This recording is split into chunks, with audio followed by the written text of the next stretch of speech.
guessing. Oh well. Nobody see it once they stand up. Sit down. Yeah, camera won't see it. Except for the Pledge of Allegiance. We went bowling. Man, I'll turn the Again. other ways. I'm sorry? We went bowling again. Again? For my birthday. I was like, this is a good idea. My kid likes it. We went again. Jerry, did you get signed up for this thing on Wednesday night? Yeah. You did? Okay. And you signed up as well, didn't What you? thing? The that Leaders thing. Forum. Uh-huh. Yeah. It was that one and not the ones that aren't Yes. It's I tried to Wednesday. do it and it kept trying to sign me up again. Yeah, no, I got a hold of, she had sent another thing out and then she sent me the link. And I got signed up, so. Yes, I RSVP'd. Okay. I start my on-call Wednesday, so I'm not going to go because I don't want to jinx myself. That you're already My there? boss is gone this week, so I really don't want to jinx anything. Yeah. So how are you? Good, how you doing? Are you on call for an entire week? Uh-huh. We Okay. do Wednesday to Wednesday. Wednesday to Wednesday? And that way there's no weird overlap on the weekends. Okay. I should go beat up on my water meter when you're on call, so you have to come and Uh-huh. help me get it fixed. Well, he told me he tightened it down, and then after he was done, he kind of backed it Backed off it about off, a yeah. quarter. Yes, he did. Drip. Drip. So at 2 a.m. he hears drip. Drip.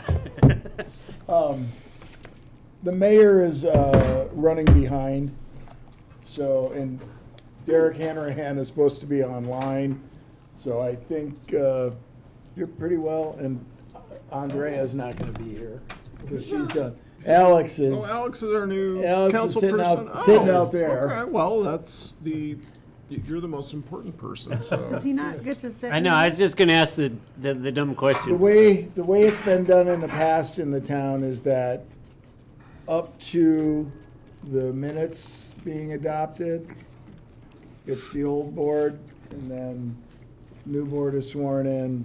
That's the way it's been done. I understand. Yes, I understand. But if Andrea's not going to be here tonight. She's gonna be here for the beginning part of the meeting. Oh, okay, gotcha. But she doesn't need to be here for the work session. Oh, Exactly. understood. Okay. Been a Monday. And the mayor's heard a lot of this work session once or twice. I've heard this 8 times. This is my 8th. It's on P&Z. We're trying to get Yeah. it to sink in. Okay. Keep working. Good luck. All right. Well, first of all, at the last meeting, Lawrence Bond was here, and I think he announced to the board that he had accepted a position with Eagle County, and so he's not with my office anymore. But I'm very fortunate to have Danielle Skinner. Danielle's been working with Carp New Hanlon now for 5 years, 6 years? Going on 6 years. Going on 6 years. And her practice has included a lot of water rights work. In fact, she has been doing a lot of work for the town on the water right matters, but is going to expand to some municipal practice. And Danielle, a little chance to introduce herself. Yeah. I have been with the firm since 2019. I help out with some of our other municipalities that we represent. Been working on the town's water matters. I work very closely with Mike already. I live in Silt. I live up in Stony Ridge. So I am excited to contribute in this new capacity, and I'm looking forward to it. You should have never told us you live here. Now we know we can call you at any time. I was happy to hear that. I didn't think I could call her at any time, though. I wouldn't do that.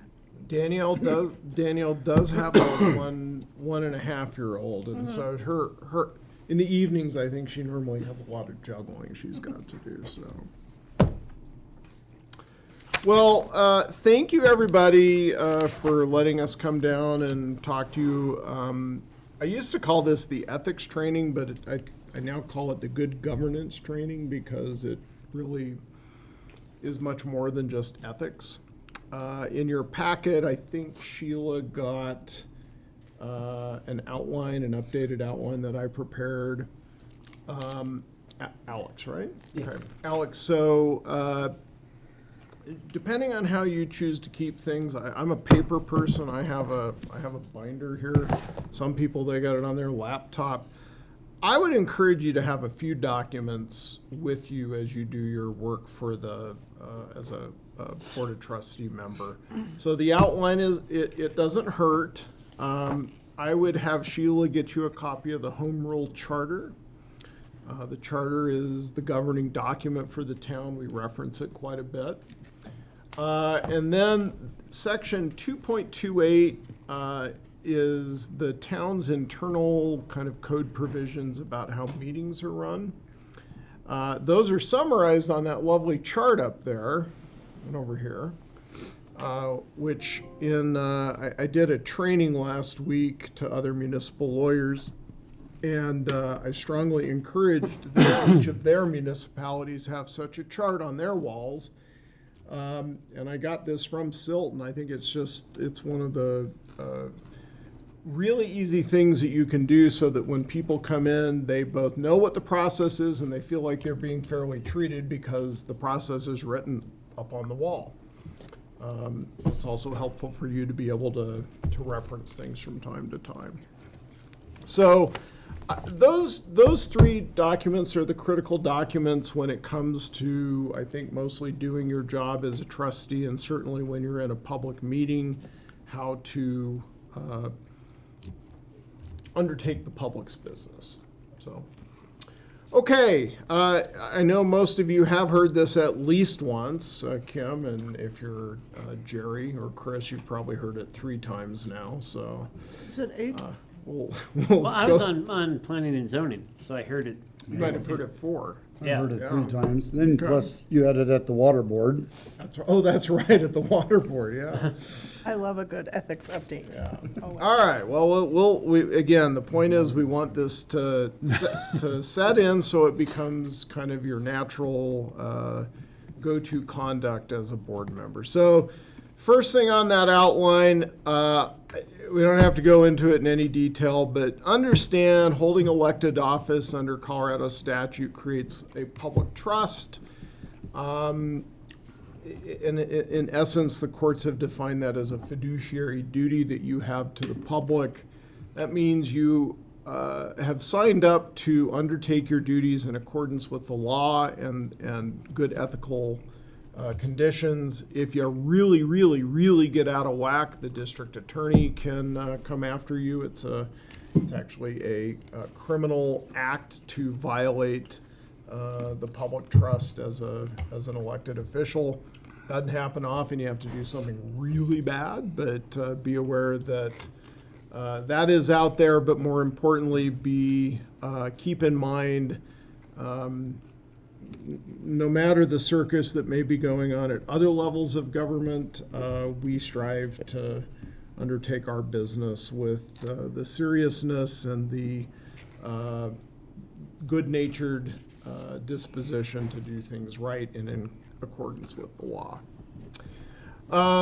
Functions of the Board of Trustees. So local government is a little unique from our national government, which is to say, when we look at both the national government or even our state government, we have 3 really well-defined branches of government, right? We have an executive, the president or the governor. We have a legislative, the Congress or our state legislature, and we have then a judicial branch. At the local level, those things get smushed together a little bit. So as the Board of Trustees, you are the legislative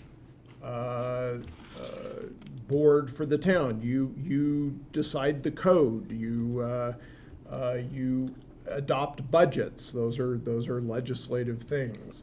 And when you are acting in a legislative capacity, and usually you'll know you're acting in a legislative capacity because something is coming to you as an ordinance, you get to go out and talk to the public because they're your constituents and you want to get their input. And it's like your congressperson. You can write a letter to your congressperson. I'm worried about this legislation. Same thing with your board of trustee members. If there's legislation pending, they can stop you at the post office and talk your ear off for 10 minutes about their concerns. Something unique to local government that does not really apply at the state or national level with respect to elected officials is the ability to act in what's called a quasi-judicial capacity. And this is a unique function that you have where you are making decisions usually about applications for a permit or some kind of approval. And quasi-judicial actions are special because you are supposed to be acting as a neutral, as an unbiased decision maker. And when you act in a quasi-judicial capacity, things happen, as we say, on the record, which is that the basis for your decision at the end of a quasi-judicial decision needs to be captured on what happens in this room.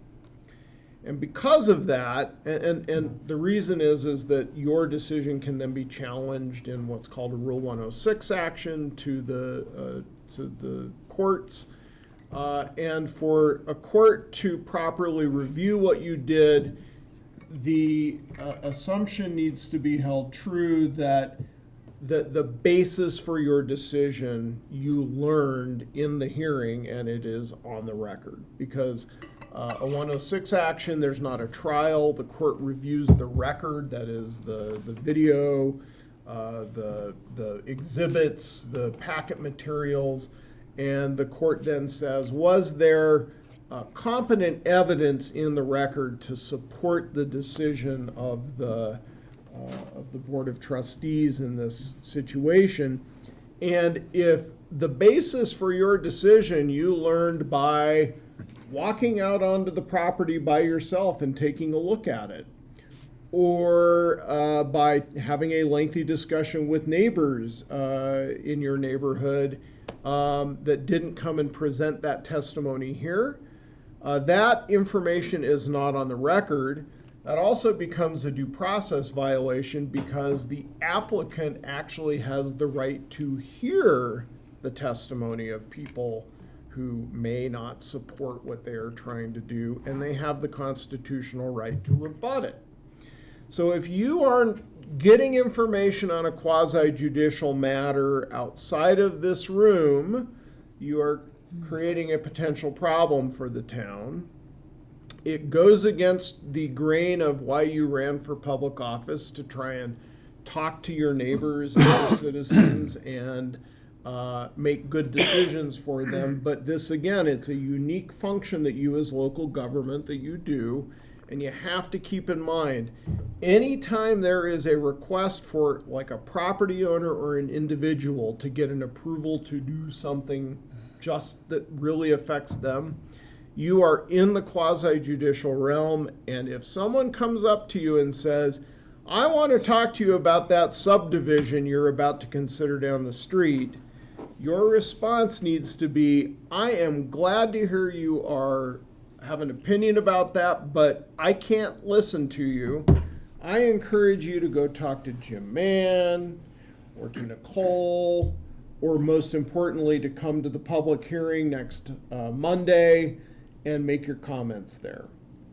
And if you get comments outside of the public hearing, you have an obligation to disclose those as part of our we usually say, does anyone have a conflict? And this really isn't a conflict. It's that you've received what's called an ex parte contact, but you need to disclose that and explain what you heard and how that has not biased your ability to make a fair judgment in this case. And in 99% of the situations, there will be a determination that yes, that's just fine. You can continue to sit and hear this, but you got to be on your toes. And again, it goes against your natural instinct to want to talk to your constituents. But when you're acting in a quasi-judicial capacity, you're kind of like a judge. And just like a judge, you got to kind of put on earmuffs and not get information that's not presented here in this room.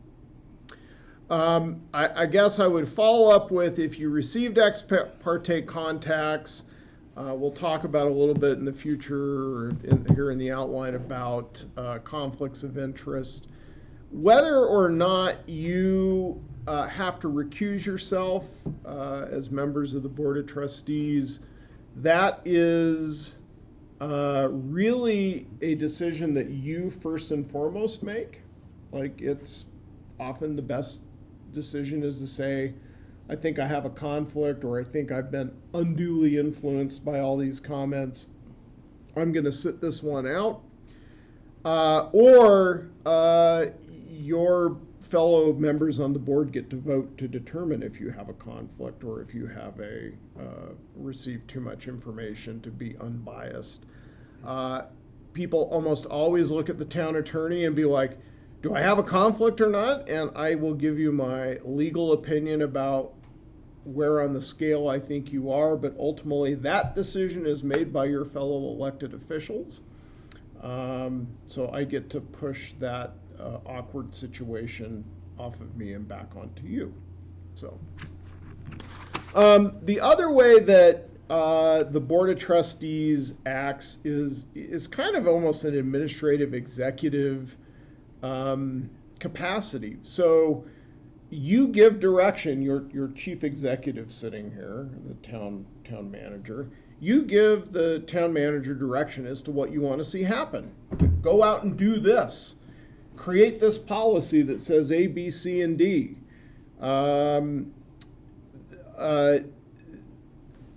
Enter into this contract so we can build a new road. Those are generally executive functions that, if you think of like the state government, that the executive branch would fulfill.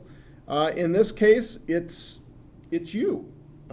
You act in that capacity through your town administrator. So in terms of the civics lessons that you got growing up and how the government works, we work pretty similar to the national and the state level, but there are some important differences to keep in mind. Procedures. So we get into Board of Trustees meetings. How do these meetings run? Well, generally the Board of Trustees acts through, I'm going to say, actually I'm going to say 5 different ways. So we have what are called ordinances. Ordinances are very frequently legislative proclamations of the town. They're not always, but very frequently they are. Ordinances have a formality to them. In order to pass an ordinance, there has to be public notice, which is usually done in the newspaper. Sometimes there are mailings that are done. Sometimes there are postings. It always has to be on an agenda. We'll talk a little bit about agendas here. Ordinances generally have a requirement for what's called a public hearing. Public hearing is different than just a meeting. It has a specific order to it. You can see the procedures for the public hearing up on the wall there. And to pass an ordinance requires 2 readings. So we can't generally do it all in one sitting. We'll have a discussion about it at the first reading. You may take public comment, and at the end of that public comment, you as decision makers may say, staff, we want you to amend between first and second reading this ordinance because we've been persuaded we need to change it in the following ways to make it what we want to pass. Ordinances take effect 30 days following publication. so they're not always immediate, unless they are what's called an emergency ordinance, and emergencies crop up from time to time. You will most commonly see an emergency ordinance from us in the event that we think a moratorium on something is necessary. Something has happened that we are concerned about not having enough time to address through the legislative process immediately, so we ask you to put a moratorium in place while we go out and figure it out and get an ordinance put together for you. Emergency ordinances require only one reading for passage, but they require the vote of every member of the Board of Trustees who are present, or the affirmative vote equal to a quorum plus one. So it's a heightened burden that you have to meet to pass an emergency ordinance. They take effect immediately. Resolutions are formal proclamations of the town government. They can be everything from celebrating the service of a prior trustee, to adopting a contract, to adopting a formal policy that the town has.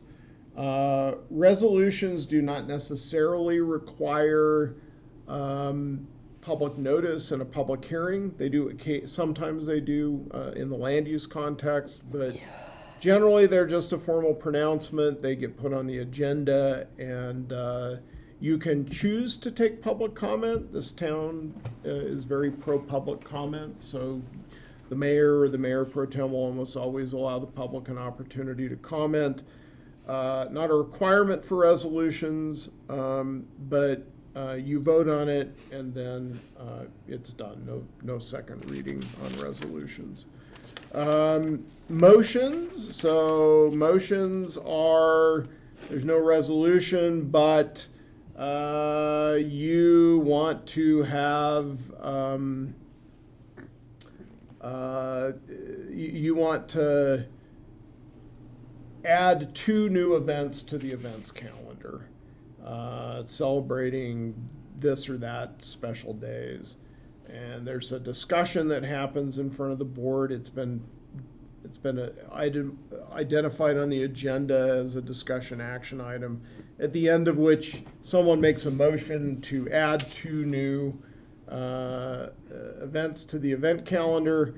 You take a vote. It's memorialized by Sheila in the minutes, and that's it.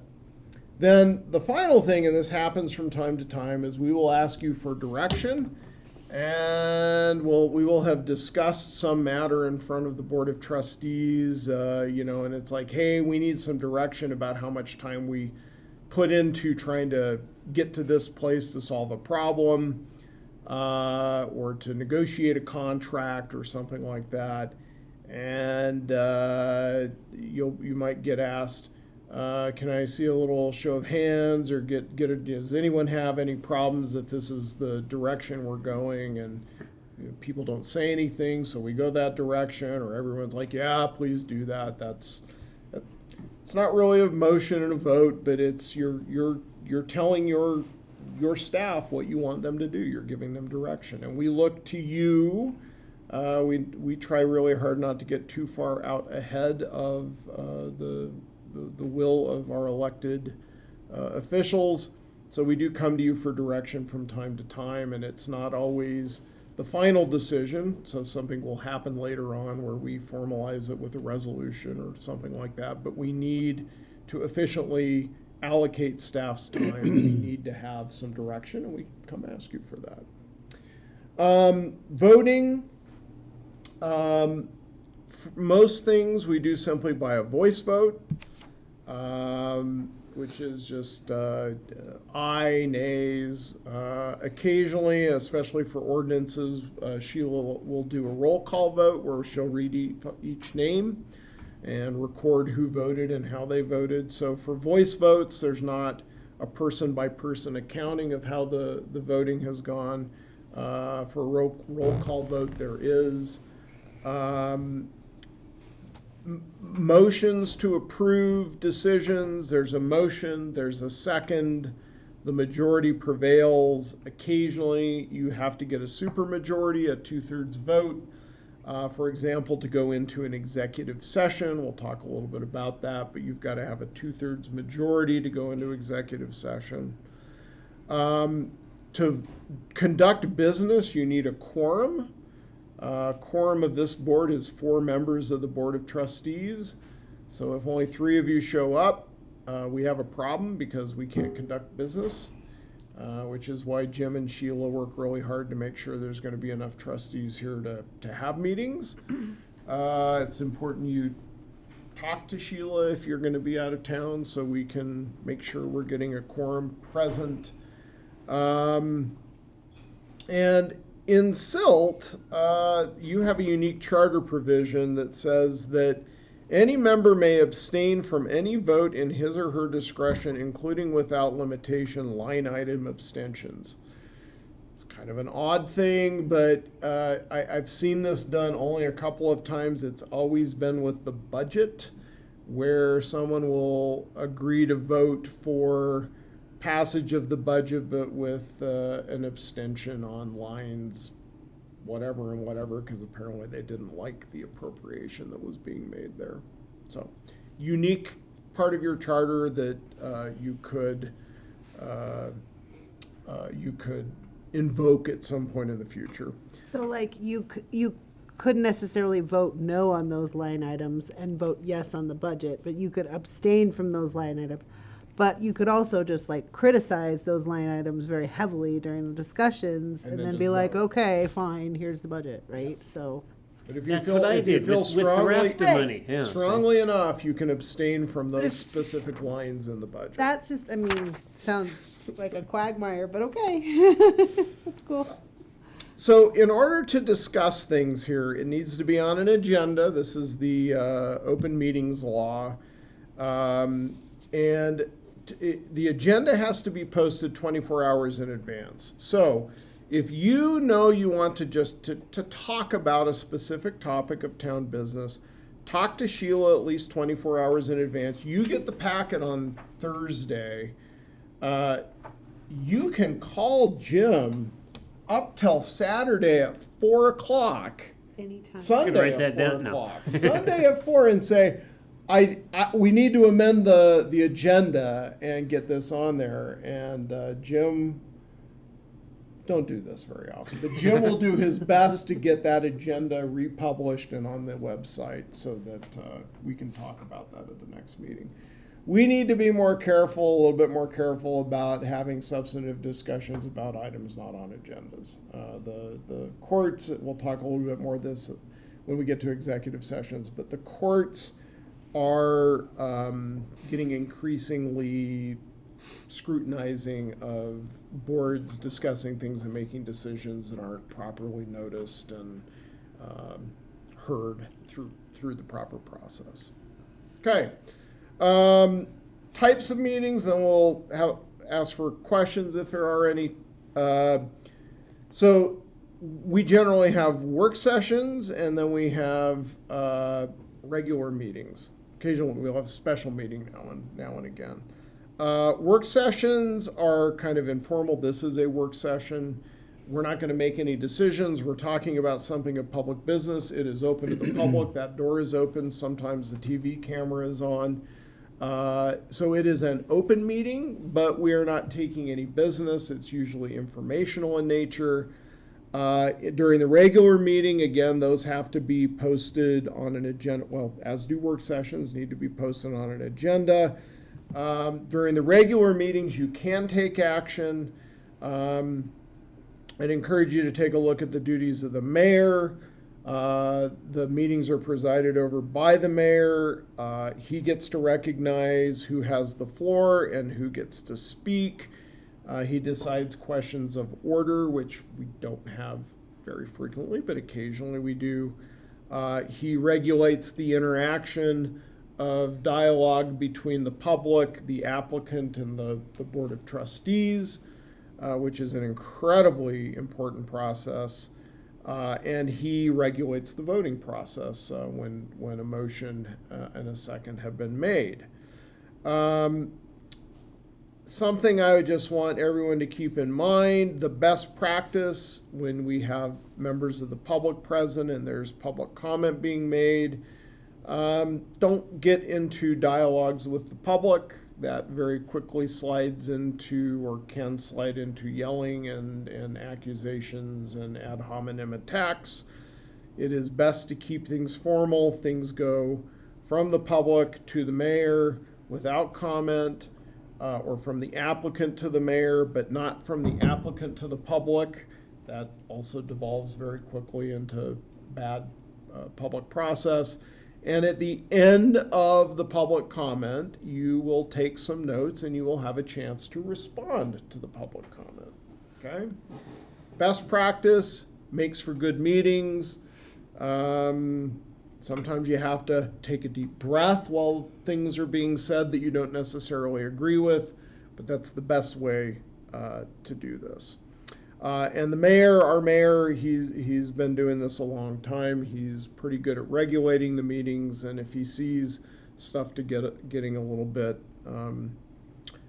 outside of the bounds of that normal process, he's pretty quick to shut that down. Okay, let's stop for a minute. Any questions about what we've talked about? No? Okay. All right, let's talk about open meetings and open records. Open meetings. This is a meeting. You're sitting here. We're all in the chambers. Feels like a meeting. 3 members of the Board of Trustees run into each other at Haydays and begin to have a discussion about a pending subdivision application.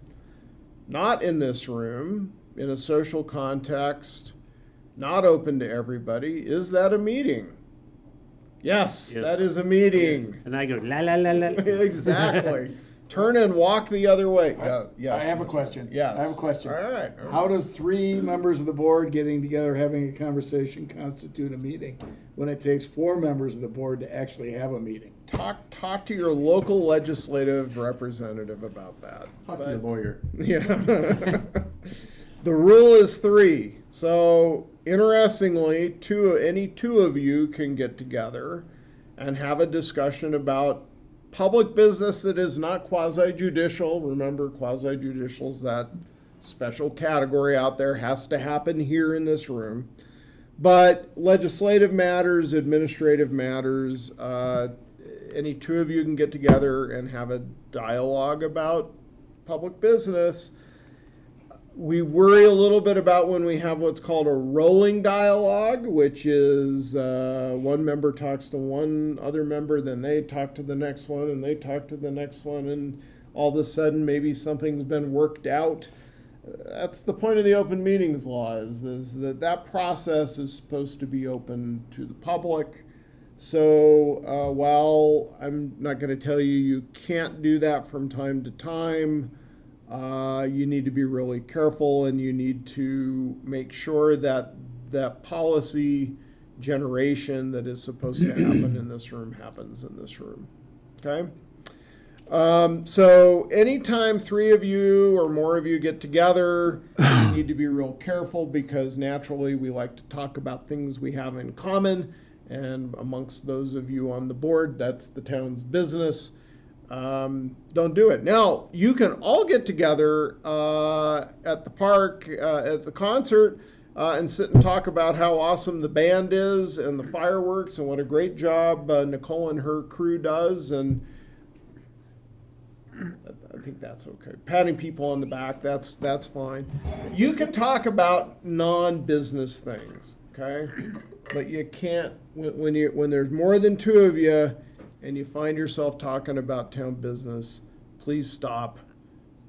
At least one of you needs to leave the conversation. Meetings can occur in strange ways. They can happen on the telephone. So, there's a big issue with the water treatment plant or something, and Jim's like, I want to update all the board members, and he calls you all on a conference line, And he's, as long as he's giving you information, that's okay. But then a dialogue starts between the board, that's a meeting.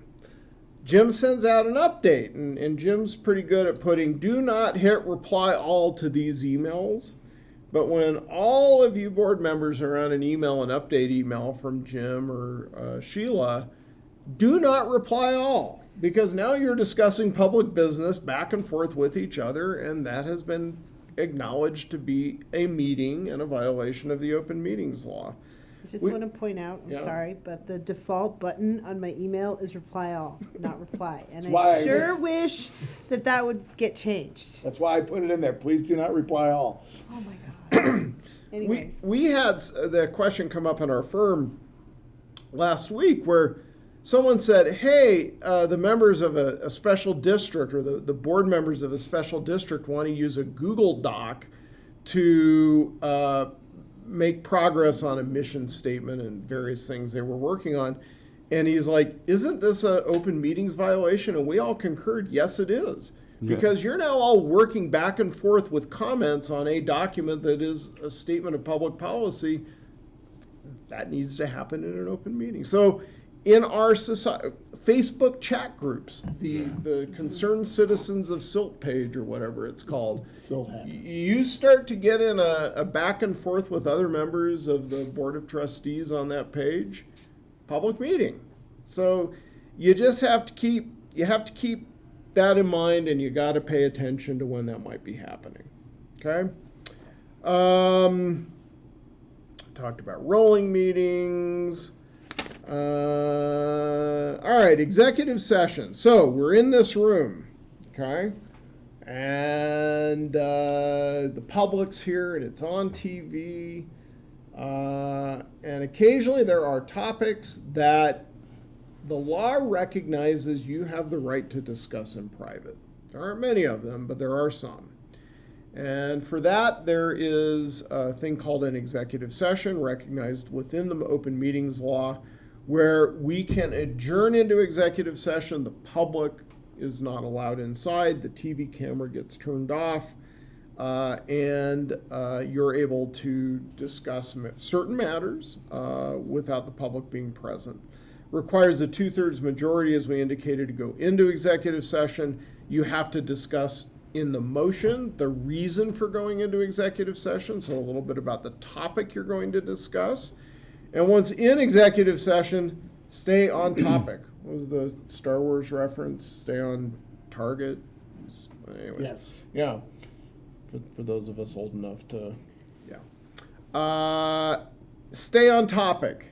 There is this weird urge when you're sitting around, especially when we're waiting for, there's these blurbs that have to be read into the microphone because executive sessions are taped. They're recorded but not open. And people want to chat, and sometimes they want to chat about what they just heard in the public meeting. And I don't think it's intentional. I think it's just, that's human nature, and we just have to be cognizant of that and stay on topic as to what is allowed in the executive session. So what is allowed in executive session, the majority of the times we go into executive session, it'll be for one of three things. We are negotiating something. Town is going to sell some property it owns. You do not have to discuss what the bottom price the town will accept in an open meeting. That would be stupid and bad for the taxpayer. We get to do that in executive session, or we're negotiating a contract with a police chief or town manager or for a water treatment plant, whatever it is. We can go into executive session for that. You are receiving legal advice from the town attorney. I do not have to tell you the risks that the town may have based upon potential claims against the town in front of a camera where the opposing lawyer gets to watch and get all my advice. We get to do that in executive session. But just because a lawyer is present does not mean that it necessarily is part of an executive session. It has to be advice from the lawyer, negotiations. The other item is employment matters. And employment matters are a little bit unique because if you're going to discuss an employment matter in executive session, you have to get the consent of the employee about whom you're going to talk about. And generally, you have to invite them into the executive session to participate. So employment matters, to the degree they end up here in front of the Board of Trustees, we'll say may or may not happen in an executive session. Stuff that is said in executive session is privileged. It is attorney-client privileged. You, as members of the board, hold the privilege, and you can waive it by talking about things outside of the executive session. And I tell the story of Carbondale trustee. I think they were negotiating something about the new shopping center up there 6, 7, 8 years ago, and it was very controversial. And this one trustee was in the executive session and heard a bunch of information, and that trustee had a morning radio spot on the public radio up there, KDNK, where they would discuss public issues. And that trustee then went and explained everything that had happened in the executive session the night before, and that waived the privilege. And really, only the majority of the board has the right to waive that privilege. So don't ever talk about stuff that was said in executive session unless if we convene as a board and the board chooses to waive the privilege. Okay? Open records. So again, part of the sunshine laws, the public knows what is going on with its government. Government records are by and large open records. That is, they can be requested and disclosed. I would say the first part of this is, if you do not want something disclosed, do not put it in writing and share it with other people in the town. And by the town, I mean the staff or other members of the board. Conversations that you have with other board members on email or social media, or maybe you like to write letters still. You pen a letter and put a stamp on it and send it on. Those are public records, and they are disclosable.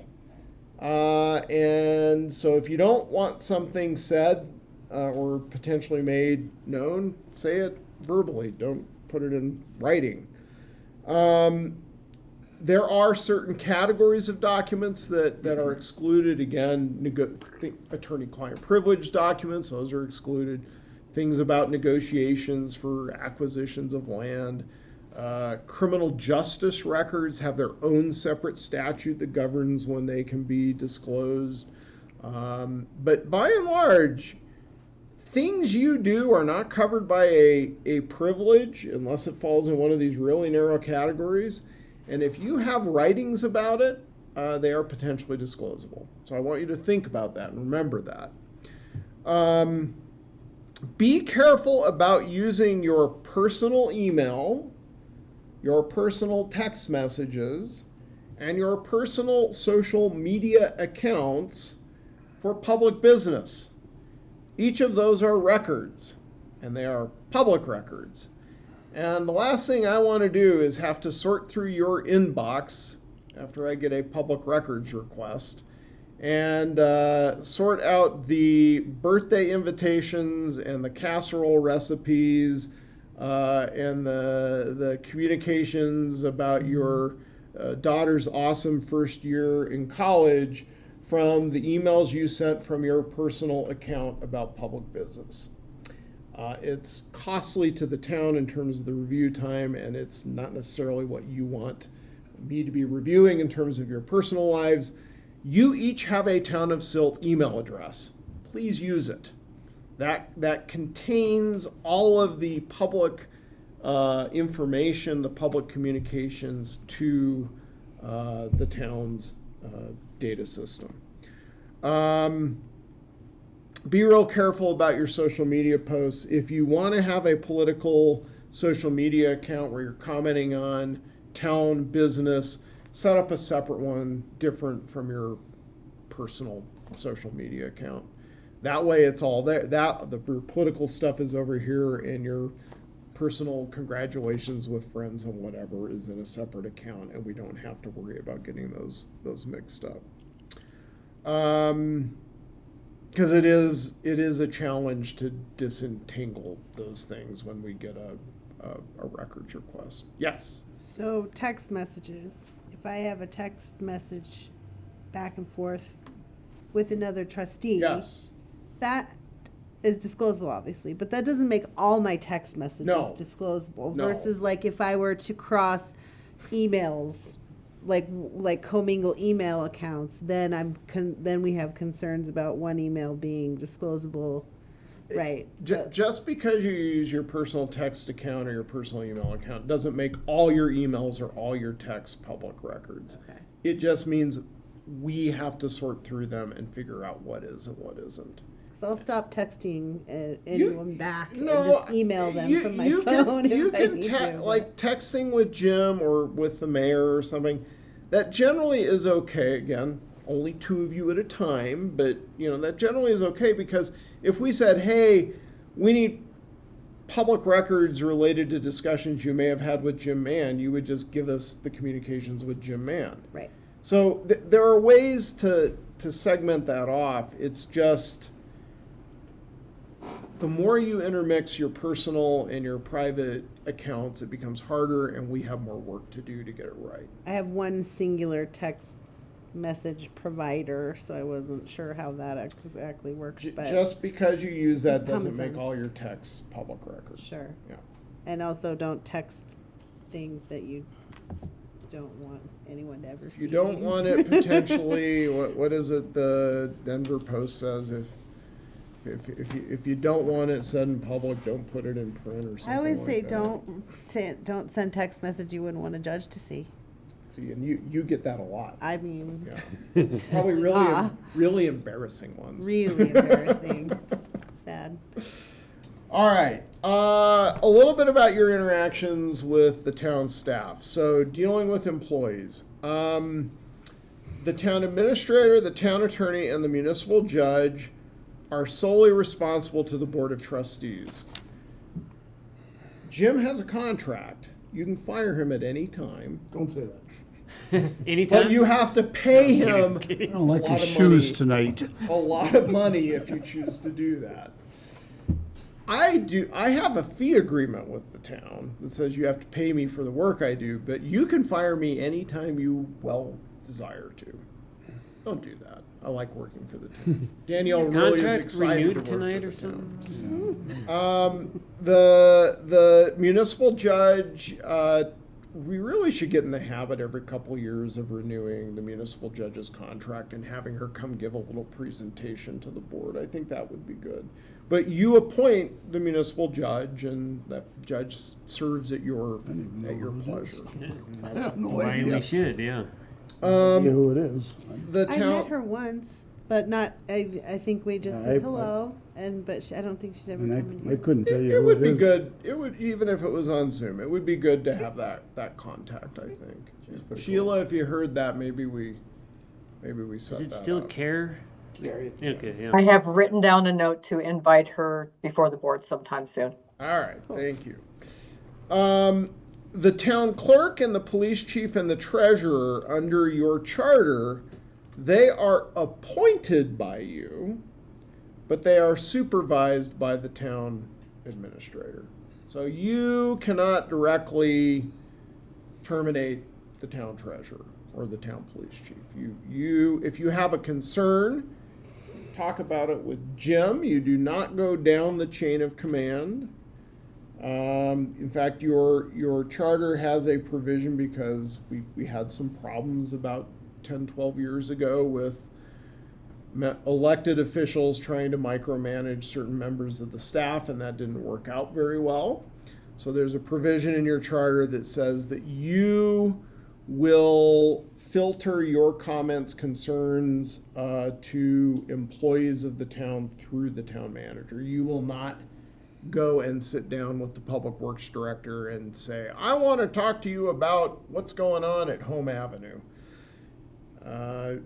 You often have valuable insights about what's going on at Home Avenue, but it's best to route those through through Jim. This is how Jim has the full picture of what's going on in the town and what your concerns are, because ultimately he is your manager. And there can be problems that come up, potential claims of liability, when trustees decide they want to try and supervise or reprimand individual employees. Also, you serve under your charter as a board of appeals for decisions that Jim makes with respect to department heads. So if a department head terminates an employee, so if Joe terminates someone in the parks maintenance department, that person can appeal that decision to Jim. But if a department head, if Jim decides to terminate a department head, and that is within his prerogative as the manager, the department head has an appeal to you. And as we talked about, when someone has an appeal to you or is seeking something that's quasi-judicial, you have to be unbiased. You need to get your information here. So having a bit of a firewall between you and what the staff is doing is important. Okay? Town got into a couple lawsuits about 10, 12 years ago. We had to put some more impediments, guardrails in place. Yeah. Any information you get about employees, please treat that with a sense of confidentiality. And there are legal claim reasons why that needs to be the case, but it's also just good governance and courteous. Okay, we're gonna run kind of quick. We'll be a few minutes late, Sheila, but not too late. Okay, conflicts of interest. Charter section 1-17. What is a conflict? It is a matter in which a board member has a substantial personal or financial interest, direct or indirect, including an interest held through a spouse or family member, other than the common public interest, or on any question concerning his or her own conduct. Okay? So, anytime something is coming in front of this board and you've got a real strong personal interest, or your daughter has a real strong personal interest, your brother, or your parent, and especially if you have a financial interest, that's a conflict. And you need to disclose that conflict. Number one, we have on the agenda, there is a time for disclosing conflicts. And the best thing you can do after that is to say, I will be recusing myself from consideration of this matter. Okay? As we talked about, if you don't do that, then that gets thrown to the board and that becomes uncomfortable. And again, from a matter of good governance, we want people to recuse themselves if there's an appearance of a conflict. We want the public to feel like the board is doing the public's business, not your own business. Now, we said the word common public interest. So, subdivision down Home Avenue, you live on Home Avenue, and members of your street are concerned about increased traffic and safety to children and these things. Do you have a conflict? Maybe you do if the subdivision is going to be next door to you, but if you live a little ways down the street and you're just like, your interest is the same as everybody else who lives on Home Avenue, that's kind of the common public interest. And in a small town, if every time you had some kind of personal concern about what's happening somewhere in town, you had to recuse yourself, we would not have a board of trustees. Everybody would be conflicted all the time. So anytime you have a question, if you think there's a conflict, you are welcome to call Jim. Jim will call me. We can have a conversation. But the general public interest, I happen to live in this area. We're adopting dog regulations. I have a dog. I love to walk my dog in the park. Your interest is really not dissimilar from a bunch of other members of the public. The more concrete it becomes to your interest, that's a conflict. Disclosure, recusal. Code of ethics. You're not allowed to vote when you have a conflict, and you're not allowed to influence people, which means don't call your fellow Board of Trustees members about things you have a conflict about.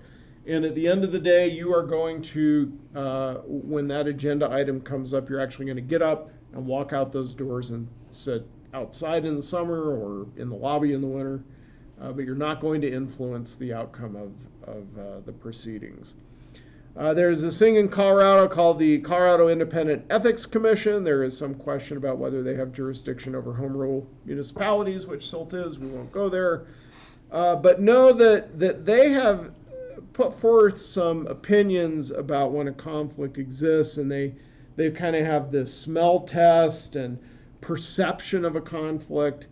And what I would tell you is, anytime something gets like, you're like, oh, this is getting a little sticky and like, you know, I mean, I don't think I have a conflict, but people are wondering, and just recuse. I mean, unless if there's a real reason to stay on, the better action is just to recuse from the decision.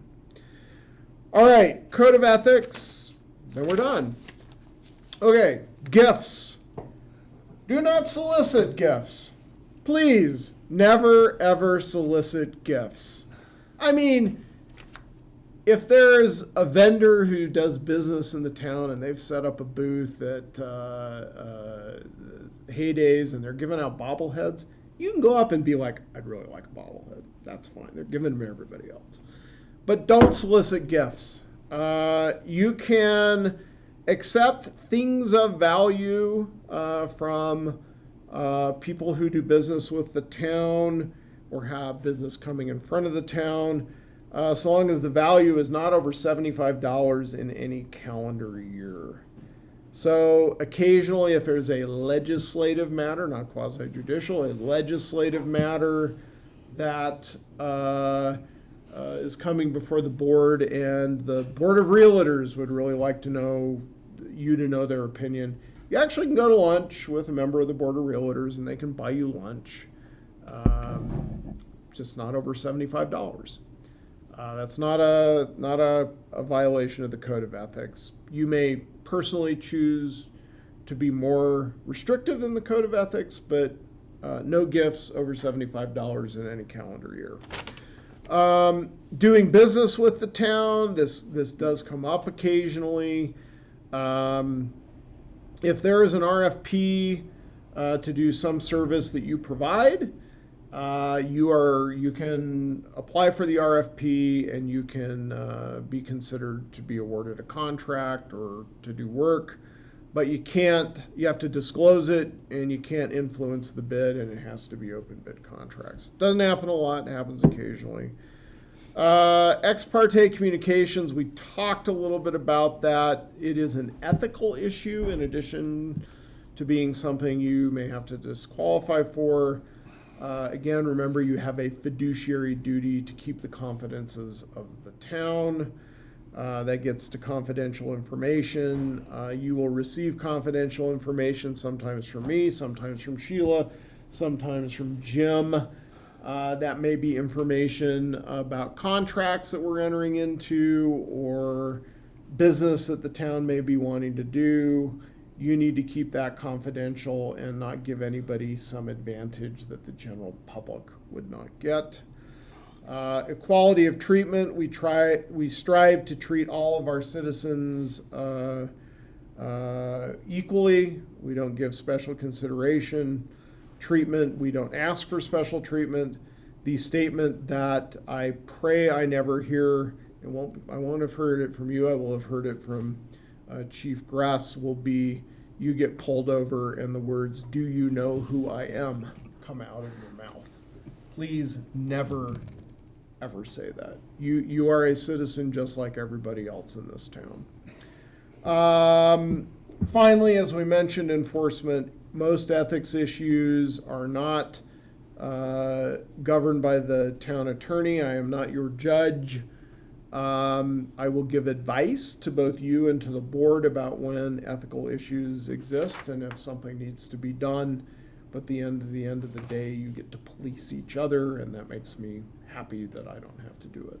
So that is our good governance training. Any questions? Yes, and I think I've asked it before. All right, so say the historical park comes in asking the town for money, and it comes down to I'm the tie-breaking vote whether they get the money or not. I mean, granted, I don't have a financial interest, but is that still a conflict? It probably is a conflict because you have a fiduciary duty by sitting on the Heydays board, the historic park board, and sitting on this board. And like, just as if the historic park came for a special use permit request to the town, I would tell you that I believed you had a conflict of interest in that. Same thing with coming for a request for funding. Yeah. Okay, no, because your allegiances are Yes.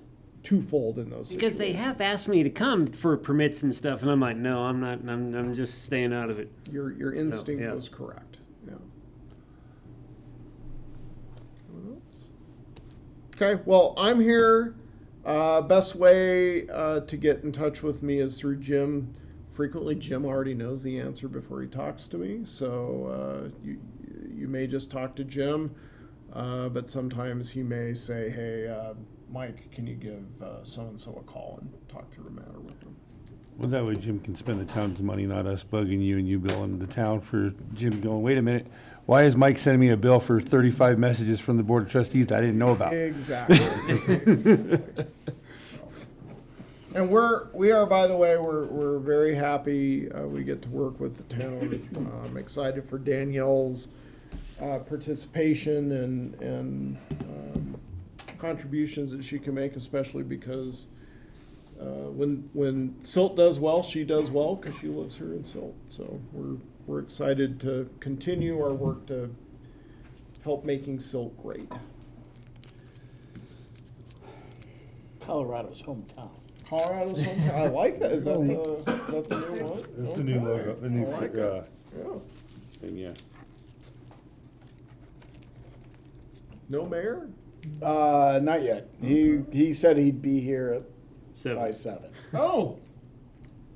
I got through this in an hour and I had an hour and a Yeah. half. Oh, you had an hour and 15 minutes. You Is there got- anything you want to go back and emphasize? Because I know you So did next year we can start at skip 6. over a couple things. If you may have noticed, I can talk a lot. Was there? There's always birthday cake if you guys want to have a, I was thinking that. Break I was before the having meeting. some between Oh the yeah, meetings. I'm going to have it now. Was I skip over something you I'll wanted be me up to till talk No, about? I just know that you breezed over a couple items that you had in the outline. I don't know what I presentation. had in my head that I had to get through that in an hour, so. Maybe in the Anyways. past, we stressed you out and pushed it, but. Yeah. Well, if there isn't, then let's adjourn to Yeah, birthday we can- cake. Yep. Yeah, adjourn the birthday cake and. Sounds good. You can do All that. right, I was rather impressed. deal. With